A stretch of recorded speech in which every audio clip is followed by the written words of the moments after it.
আরে তুমি এই গাড়ি তুলতেছো কেন? সামিলের গাড়ি না? জি স্যার।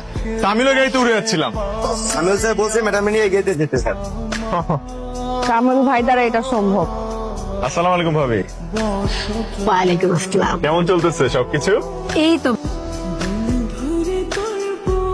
হ্যালো ভাবি, আজকে আমার সব সন্দেহ দূর হয়ে গেছে ভাবি। আজকে আমি শিওর হয়ে গেছি ভাবি। ও ভাই, আসসালামু আলাইকুম। কি মনে করে? এই আসলাম আর কি রাকিবের সাথে দেখা করতে। আর রাকিবের সাথে ও আছে অ্যাকাউন্টস রুমের দিকে আছে। ভাবে আপনি একটু ওয়েট করেন, আমি দেখছি। দাদি অফিসে আসছে? আমাকে তো বলে নাই।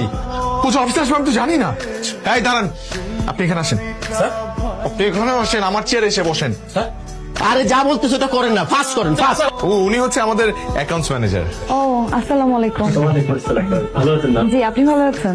আমরা সবাই খুব ভালো আছি। ডক্টর কি বললো? মাম্মাকে সব বলে দিব। না না মা, মাম্মাকে সব বলতে হয়? তাহলে আমাকে আইসক্রিম কিনে দাও। বাজার, সবজি, মাছ এই পর্যন্তই তো আনতে বলছিলাম। এই গুড়া চিংড়ি কেন নিয়ে আসছো? ওই রাতে কম দামে পাইছি তাই নিয়ে আসছি। তো তুমি জানো না বাসায় কোনো কাজের মেয়ে নাই? 3 দিন ধরে বউ আসতেছে না, কেন নিয়ে আসছো এগুলো? এই পেঁয়াজু করছো? আরে আস্তে, মাত্র ভেজে নিয়ে আসলাম, গরম না। আমি ব্রাউনি খাবো না, আমি আইসক্রিম খাবো, আইসক্রিম খাবো, আইসক্রিম খাবো। আইসক্রিম খাওয়া যাবে না, ঠান্ডা লাগবে তোমার। কেমন আছিস তুই? জি স্যার। কি স্যার স্যার শুরু করলো আমি বুঝলাম না। মানে এই লোকটা তোমার থেকে না হলো 20 বছরে বড় হবে, বন্ধু কিভাবে হলো? আরে বন্ধুত্বে কোনো বয়স আছে নাকি?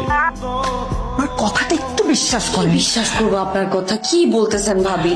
মানে একটা সুন্দরী রমণী এসে আমার হাজবেন্ডকে রাস্তায় দাঁড়িয়ে কোটটাই পরাই দিয়ে নিয়ে চলে গেল, মানে এত সহজ? কি করতেছো তুমি? কি কি করব? সাইলেন্ট করতেছি তোমার ফোন। তোমাকে না বলছি রাতে বেলা ফোন সাইলেন্ট করে রাখবা। উঠা যাবে তো না হলে ঘুম থেকে। অফিসের গাড়ি মানে মানে কোনো বড় জিপে করে যাও? বড় জিপ কই পাবো? হ্যালো, আসসালামু আলাইকুম স্যার। ওয়ালাইকুম সালাম। জেরিন, জি স্যার।